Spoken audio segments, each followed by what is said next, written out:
The MH-60 Black Hawk helicopter shuddered violently as the surface-to-air missile's proximity fuse detonated 30 feet from the tail rotor.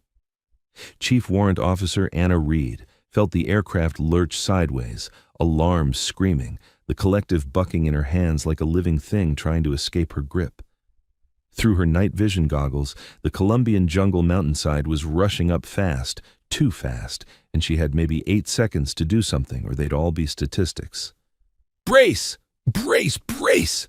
she shouted into the intercom, her voice professionally calm despite the fact that they were falling out of the sky at 3,000 feet with a dying aircraft and 6 Navy SEALs in the back who were depending on her to do the impossible. Her co-pilot, Lieutenant Marcus Webb, was already going through emergency procedures, his hands flying over switches and controls, trying to coax some response from systems that were failing faster than they could compensate. The tail rotor was gone. The missile had seen to that, which meant they were spinning, the aircraft rotating violently around its vertical axis, the world outside a blur of mountains and stars and approaching death. "I've got no tail rotor authority," Webb called, his voice tight. "We're in auto-rotation." "I know," Anna shot back, her hands and feet working the controls with desperate precision. Without tail rotor, she couldn't control the spin. The best she could do was manage the descent, try to bleed off airspeed, and find somewhere to put this bird down that wouldn't kill everyone aboard. The mountain wasn't giving her many options. Steep slopes, rocky terrain, scattered trees, everything designed by nature to destroy helicopters. But there, a small plateau, maybe 50 meters across, covered in vegetation. Not flat, not safe, but better than slamming into a cliff face at terminal velocity. "I'm taking us there," Anna pointed with her chin, both hands locked on the controls. "Northeast, that plateau. Tell the passengers to get tight." Webb was on the intercom instantly. "All personnel, crash positions. Impact in 15 seconds. In the cargo bay, 6 Navy SEALs from DevGru, the most elite special operations unit in the military, were already braced, their years of training and combat experience telling them exactly how bad this was about to get. They'd survived firefights in Fallujah, mountain ambushes in Afghanistan, pirate takedowns off Somalia. But helicopter crashes were democracy in action. They killed operators and support personnel with equal efficiency. Anna fought the collective and cyclic, using every bit of her 2,000 flight hours to slow their descent, to turn their uncontrolled spin into something approximating a controlled crash. The plateau rushed up, green and deadly in the moonlight. 5 seconds. 3, 1. They hit hard. The Blackhawk's landing gear absorbed some of the impact, but not enough. Metal screamed, rivets popped, the windscreen spiderwebbed. Anna's helmet slammed against the overhead panel despite her harness, stars exploding across her vision. The aircraft bounced once, came down again, the left skid collapsing, sending them tilting sideways. For a terrifying moment, she thought they'd roll, but the right skid caught, held, and they slid 30 feet across mud and rock before finally, mercifully, stopping. Silence. The kind that comes after violence, when your ears are ringing and your brain is trying to process survival. "Webb?" Anna gasped, her hands still locked on controls that no longer controlled anything. "Here," he groaned. "Alive. You?" "Same." She hit her harness release with shaking hands, immediately going into post-crash procedures that were drilled into every pilot until they became automatic. "Fuel systems?" "Checking." Webb was already scanning instruments, most of which were dead. "Looks like auto shutoff worked. No fire hazard immediate, but we need to get everyone out." "Agreed." Anna keyed the intercom. "All personnel, emergency egress. Move now." The cargo bay door slid open with a grinding protest of bent metal, and the SEALs poured out, weapons up, immediately establishing a defensive perimeter around the crashed aircraft. Professional, efficient, not wasting time on questions about what had just happened. That could wait. Right now, survival took priority. Anna unbuckled completely, grabbed her survival vest and the M4 carbine she kept secured beside her seat, and dropped out of the cockpit into thick jungle undergrowth. The humidity hit her like a physical blow. They were at maybe 9,000 feet in the Colombian Andes in the wet season, which meant oppressive heat and moisture even at night. Webb was right behind her, carrying their survival gear and emergency beacon. The SEALs had already formed a defensive circle, scanning the darkness through their night vision for threats. The team leader, a grizzled chief petty officer named Jake Morrison, moved to Anna's position. "Ma'am, status?" "Aircraft is down, non-recoverable," Anna reported, shifting immediately into tactical mindset. "No fire, but we're sitting ducks if hostiles come looking." "We need to move." "Agreed," Morrison said. "Good flying, by the way." "Most pilots would have killed us with that landing." "Most pilots have tail rotors," Anna replied with dark humor. "What's our situation?" "We were inserting for a HVT capture operation when that SAM hit us," Morrison explained. "We're about 8 clicks from the target compound, which is now alerted to our presence. Extract bird is 30 minutes out, but we need to move to a better LZ. This plateau is too exposed. But before we show you how a helicopter pilot who just crashed in hostile territory became one of the most dangerous people in these mountains, drop a comment telling us where in the world you're watching from. Because what's about to happen will prove that when a warrior gets knocked down, the only question that matters is what they do when they stand back up." Anna did a quick assessment of their situation, her pilot's mind automatically calculating odds and options. They had 6 SEALs, all armed and equipped for combat. She and Webb each had M4 carbines with 6 magazines, 180 rounds total, plus sidearms. They had survival gear, medical supplies, and communications equipment. What they didn't have was tactical surprise, secure shelter, or any certainty that whoever shot them down wasn't already moving to finish the job. "We need to call this in," Webb said, already working the emergency radio. "Let command know we're down but alive." While he handled communications, Anna checked her M4. The weapon was familiar. She'd qualified expert with it during survival training, had practiced with it regularly, because helicopter pilots who went down in hostile territory needed to be able to fight their way to safety. She'd just never imagined she'd actually need to use those skills. "All personnel, listen up," Morrison called, his voice carrying authority earned through a dozen years in special operations. "We've got 1 crashed bird, 8 personnel, hostile territory, and unknown enemy disposition. Rules are simple. We move fast, we move quiet, we move together. Pilots, you're in the middle of the formation. If we make contact, you get down and let us handle it. Clear?" "Clear," Anna confirmed, though something in her bristled at the idea of being protected. She was a chief warrant officer with 2,000 flight hours, had deployed 3 times, wasn't some delicate flower who needed sheltering. But she was also realistic. These men were SEALs, and close combat was their specialty, not hers. "Bird 2 acknowledges," Webb reported, finishing his radio call. "Extract is pushing to our location, but they're still 25 minutes out. They want us to move northeast to Rally Point Charlie. That's a clearing about 3 clicks from here that's large enough for pickup." "3 clicks through hostile mountains in the dark," one of the SEALs muttered. "Outstanding." "Could be worse," another replied. "Could be raining." As if the universe had a sense of humor, rain started falling, light drizzle at first, but getting heavier. Morrison looked up at the sky, shook his head, and turned to his team. "All right, we move in 5-meter spread. Standard patrol formation. I'm on point, Peterson. You've got rear security. Pilots in the middle with Reynolds and Jackson. Chen, Williams, you're on flanks. We move tactical. If someone goes down, we handle it and keep moving. Nobody gets left behind, but we don't stop to sightsee." Questions? No one had questions. These were professionals who'd done this kind of movement hundreds of times. Anna fell into position with Webb, both of them adjusting their night vision goggles, checking weapons one more time. The crashed helicopter behind them was a dark hulk in the rain, already being obscured by the jungle. In an hour, it would be harder to spot. In a day, nature would start reclaiming it. They moved out, Morrison setting a pace that was fast but sustainable, navigating down from the plateau toward the denser jungle below.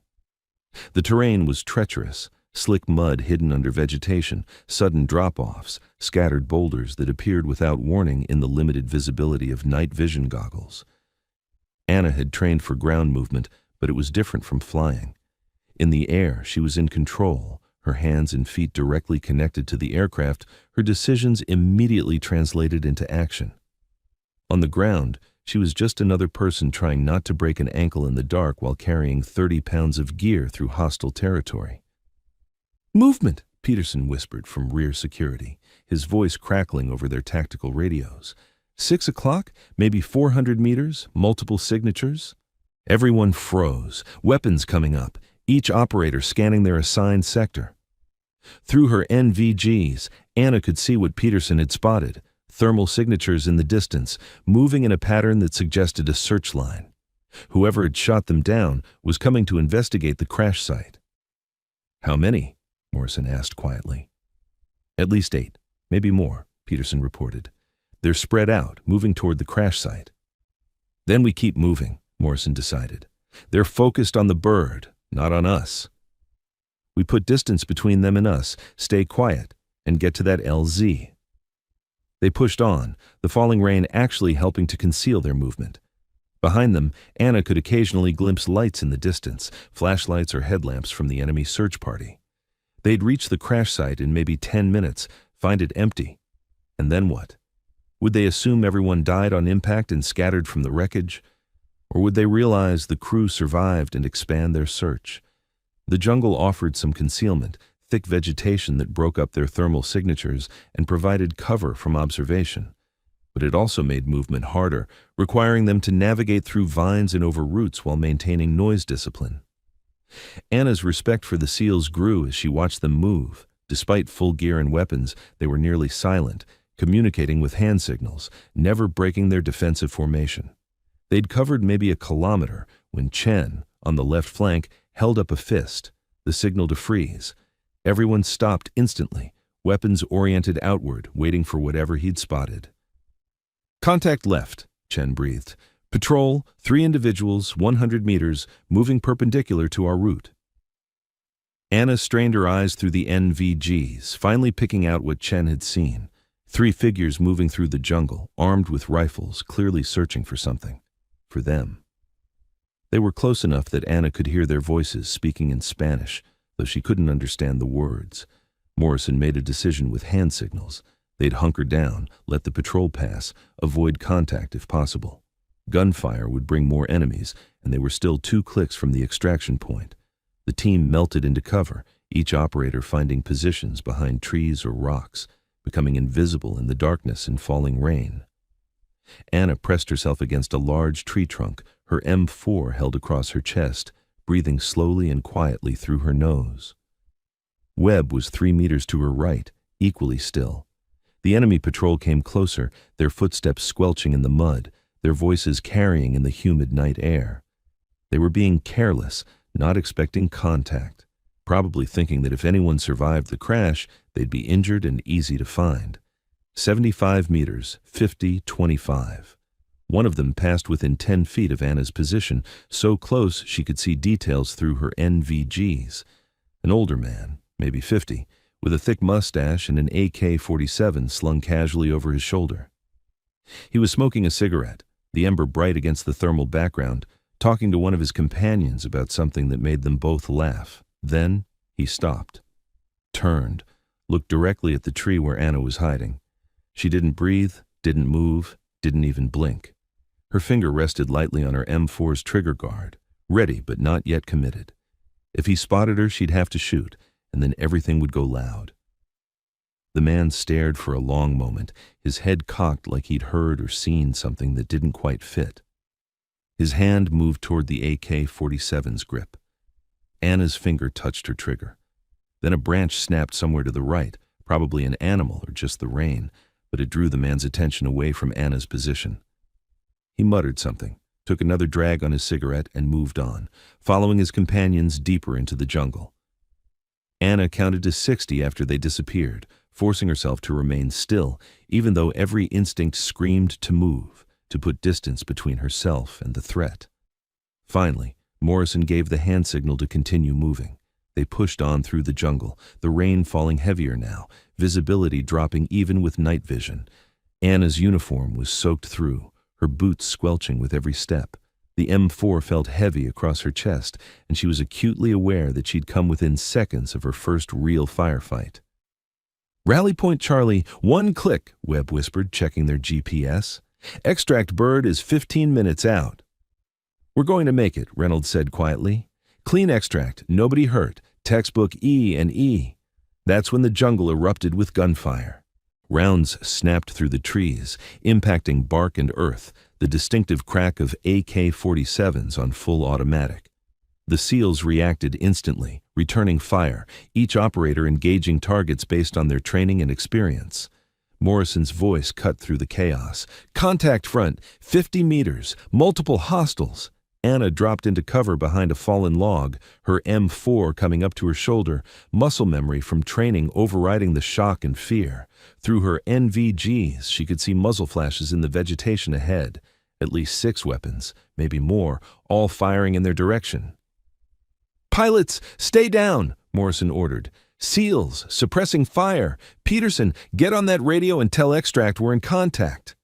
But even as the SEALs returned fire with controlled precision, Anna could see more thermal signatures appearing from the flanks.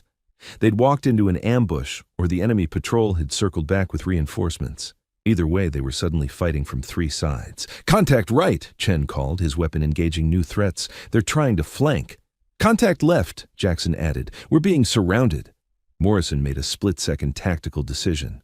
"We punch through the front. Williams, Reynolds, grenades. Everyone else covering fire. On my mark." 2 grenades arced through the air, exploding in the enemy positions with thunderous concussion. The SEALs surged forward, their weapons firing in controlled bursts, pushing through the ambush with aggressive violence that caught the enemy off guard. Anna and Webb moved with them, staying low, their M4s up and ready. This was it, the moment every pilot trained for but hoped would never come. She was in a firefight, and survival meant moving forward and shooting back. An insurgent appeared from behind a tree directly in front of her, his AK-47 swinging toward her position. Anna didn't think, didn't hesitate, didn't freeze. Her M4 was already pointed in his direction, her fingers squeezed the trigger, and the weapon bucked against her shoulder. 3 rounds, controlled burst, exactly like she'd practiced hundreds of times on the range. The insurgent went down. Anna kept moving, kept her weapon up, eyes scanning for the next threat. Her heart was pounding, adrenaline flooding her system, but her hands were steady and her mind was clear. Training had taken over, turning her into what she'd been trained to be, a warrior who could fight regardless of the odds. "Through!" Through exclamation mark, Morrison was shouting, and the team was pushing out the other side of the ambush, leaving dead and wounded enemies behind them. "Keep moving! Rally point is 600 meters!" They ran through the jungle, a fighting retreat that was more fighting than retreating, the SEALs maintaining fire discipline while creating distance from the contact. Behind them, Anna could hear voices shouting in Spanish, more weapons firing, but the sounds were growing more distant. "Extract bird inbound," Peterson called. "They're 3 minutes out." "Then we move faster," Morrison replied, his breath coming hard now from the exertion. "Williams, you're hit." Anna glanced over and saw one of the SEALs clutching his shoulder, blood visible even in the green glow of night vision. But he was still moving, still holding his weapon, still fighting. "I'm good," Williams called back. "Flesh wound. Keep moving." The rally point appeared ahead, a clearing in the jungle, maybe 50 meters across, just large enough for a helicopter. Through the falling rain, Anna could hear the beautiful sound of rotor blades getting louder, the extract bird approaching fast. "Pop smoke," Morrison ordered, and purple smoke grenades arced into the clearing, marking their position for the inbound helicopter. But the enemy wasn't giving up. Rounds continued to snap through the trees, and Anna could see thermal signatures closing from multiple directions. They'd made it to the LZ, but they'd have to hold it long enough for the helicopter to land and get everyone aboard. "Defensive perimeter," Morrison commanded. "SEALs on the tree line, pilots in the center. We hold until wheels up." Anna took a position facing the direction they'd come from, her M4 scanning for targets. Webb was beside her, their backs to each other, covering different sectors. The Black Hawk appeared overhead, descending fast, its door gunners already engaging targets with their miniguns, the distinctive buzzsaw sound adding to the chaos. 60 seconds, the pilot's voice came over the radio. "Make it fast." The helicopter touched down, its crew chief waving frantically for them to board. The SEALs began bounding back toward the bird, alternating covering fire, each operator moving when another had them covered. "Pilots, go!" Morrison ordered. "We'll cover!" Anna ran toward the helicopter with Webb, both of them keeping their weapons oriented toward threats. They reached the cargo bay, hands pulling them aboard, the crew chief already counting heads. "SEALs, move!" Morrison's voice was barely audible over the rotors and gunfire. One by one, the operators bounded back to the bird, each one providing covering fire for the next. Williams made it aboard, bleeding but mobile. Reynolds, Chen, Jackson, all accounted for. Peterson sprinted from the tree line, rounds kicking up mud around his feet. Then Morrison was hit. Anna saw it happen. The team leader was the last man moving to the bird, providing covering fire, when multiple rounds caught him in the chest and legs. His body armor stopped the chest shots, but the leg wounds dropped him 15 meters from the helicopter. "Man down!" Peterson was already moving back out, but Morrison's voice stopped him. "Stay on the bird." "That's an order." "Negative," Peterson shot back, already halfway to his team leader, but Anna was faster. She didn't think about it, didn't calculate the odds or consider the risk. She just saw a teammate down and reacted, jumping out of the helicopter before anyone could stop her, sprinting across the open ground toward Morrison. Rounds cracked past her head, impacted mud around her feet, and she kept running. She reached Morrison, grabbed his vest with one hand while keeping her M4 up with the other, and started dragging him backward toward the bird. "I told you to stay on the helo," Morrison groaned through gritted teeth. "And I'm a pilot, not a SEAL," Anna shot back, pulling him across the mud. "I don't have to follow your orders." Peterson reached them, grabbed Morrison's other side, and together they hauled him toward the helicopter. Anna's M4 was across her back now, both hands on Morrison's tactical vest, her legs burning from the effort of dragging a 200-pound man through mud while being shot at. 10 meters, 5. Hands reached out from the helicopter, pulling Morrison aboard, then Peterson, then Anna. The instant her boots left the ground, the pilot was pulling pitch, the Black Hawk clawing for altitude, door gunners still firing, the LZ disappearing below them into darkness and rain. Anna collapsed against the cargo bay wall, chest heaving, adrenaline crashing, her hands shaking now that the immediate danger had passed.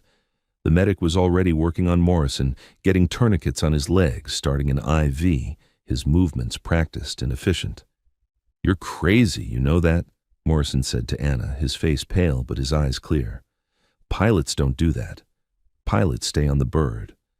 "This pilot does," Anna replied simply. Peterson was staring at her with something like awe. "Ma'am, you just ran into an active firefight to pull our team leader out. That's not in the pilot handbook." "Maybe it should be," Webb said, grinning despite the tension. "Anna doesn't really do things by the book." The crew chief approached, offering Anna a bottle of water. "Ma'am, I've been flying with SEALs for 6 years. Never seen a pilot do what you just did.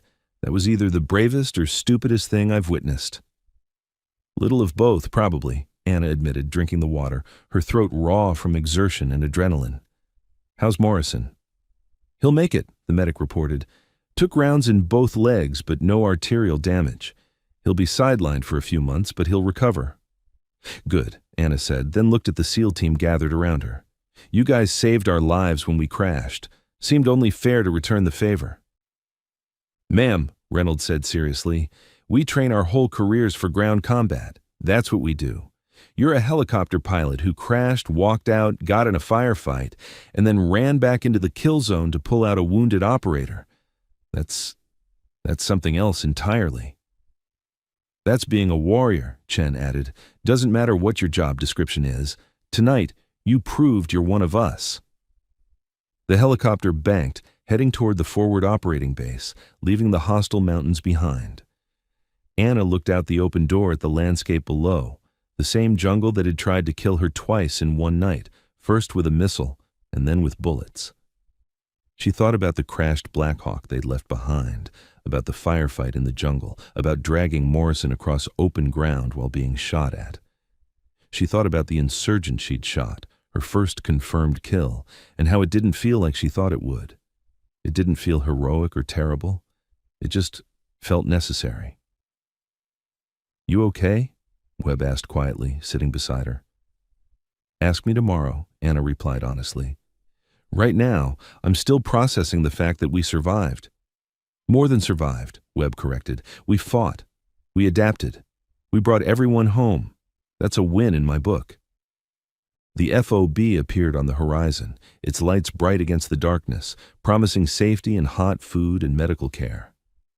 As they approached for landing, Anna realized that something had changed in the way the SEALs were looking at her. Not with the professional courtesy they'd shown before, but with respect.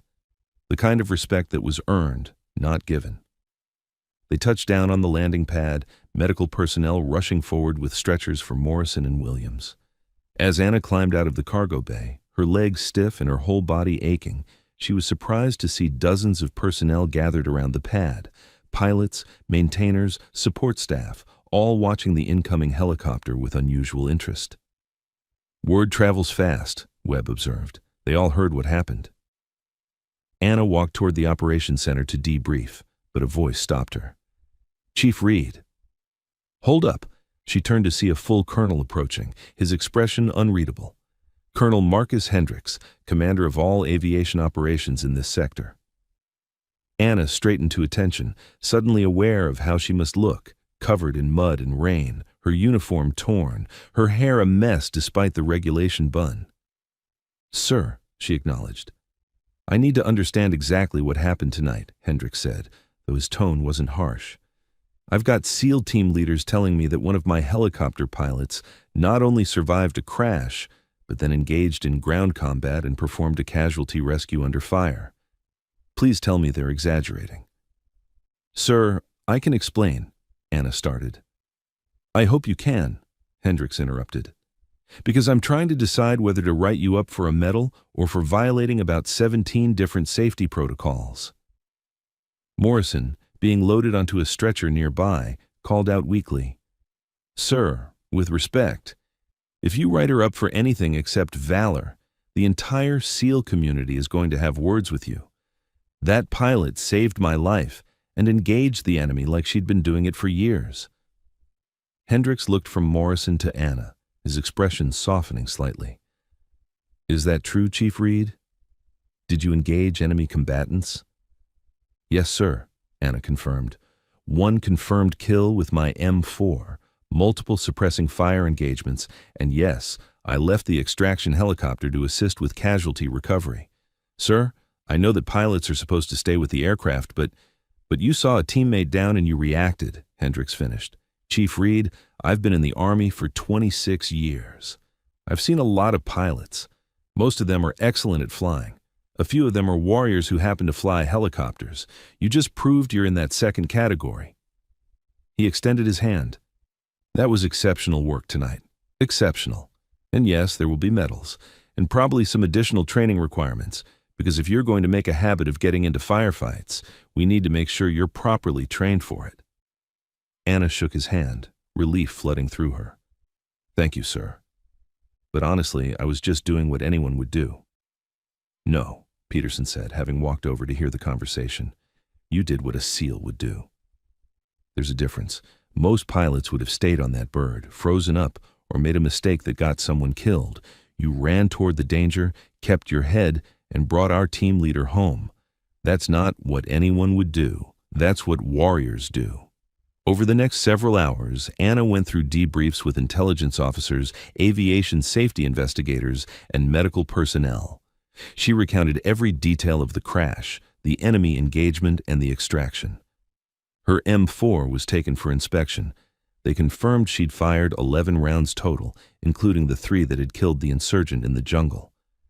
By the time she was cleared to return to her quarters, it was nearly dawn. She was exhausted, running on fumes, but her mind wouldn't shut down.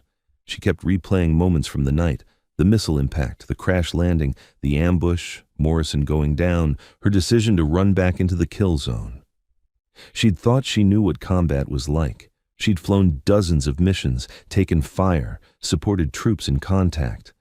But this had been different. This had been personal, immediate, visceral. This had been her finger on the trigger, her rounds finding targets, her actions directly determining who lived and who died. There was a knock on her door. She opened it to find the 6 SEALs standing there, still in their combat gear despite the late hour. "Ma'am," Peterson said formally, "we wanted to say something before the adrenaline wears off and we forget." "You don't need to," Anna started. "Yes, we do," Reynolds interrupted. "We've worked with a lot of pilots over the years. Good ones, great ones, even legendary ones. But tonight you didn't just fly us. You fought beside us. You bled with us. And when it mattered most, you risked your life to save one of ours." Chen stepped forward, holding something. "This is a SEAL Team Challenge coin. We only give these to people who've earned them through actions, not rank or position. You've earned it." He placed the heavy metal coin in Anna's hand. On one side was the sealed trident. On the other, a simple inscription, "Not on my watch." "That's our team motto," Morrison explained, leaning heavily on crutches but refusing to stay in medical. "It means we don't leave people behind, we don't quit, and we don't accept failure when lives are on the line. You exemplified that tonight, Chief Reed. You're honorary SEAL Team 7 now. If you ever need anything, and I mean anything, you call us. We take care of our own." Anna felt her throat tighten with emotion. "I don't know what to say." "Don't say anything," Jackson advised. "Just know that the word is already spreading through the special operations community. By tomorrow, everyone from here to Virginia Beach is going to know about the helicopter pilot who crashed, walked out, got in a gunfight, and then ran back into danger to save a SEAL. That's the kind of story that becomes legend." After they left, Anna sat on her bunk, turning the challenge coin over in her hands. She thought about the question that would undoubtedly be asked in the coming days, the one that was probably already being whispered around the base. Who was the pilot who got shot down and walked out alive? The answer was simple. She was a warrior who happened to fly helicopters. She was someone who understood that the uniform didn't make you brave. Your actions did. She was a pilot who'd learned that sometimes the mission required you to step outside your comfort zone and become something more. She'd crashed in enemy territory, survived an ambush, fought her way to extraction, and pulled a wounded teammate out of the kill zone. And she'd do it again without hesitation, because that's what warriors did. They adapted. They overcame. They brought each other home. The SEALs had whispered, "Who shot down that helicopter?" And then she'd walked out alive, proving that it didn't matter how many times you got knocked down. What mattered was how you stood back up and what you did with the time you had left. Anna Reed had stood up, and the enemy had learned, too late, that underestimating a warrior was always a fatal mistake. 3 weeks later, in a ceremony attended by senior leadership from across the special operations community, Anna stood at attention, while a general pinned the Distinguished Flying Cross on her chest, the nation's highest aviation award. The citation read in part, "For extraordinary achievement while participating in aerial flight, displayed exceptional courage under fire, engaged enemy combatants with distinction, and performed a combat rescue at great personal risk." But the award Anna valued most was the challenge coin in her pocket, the one that said, "Not on my watch," the one that meant she'd been accepted into a brotherhood that didn't care about rank or gender or job description. They cared about one thing. Could you be counted on when everything went wrong? Anna Reed had proven she could. And in doing so, she'd become the answer to a question that would be asked for years to come. Who was the pilot who crashed in hostile territory and walked out alive? She was a warrior, and that was all that mattered. If this story moved you, don't forget to subscribe for more inspiring tales of courage.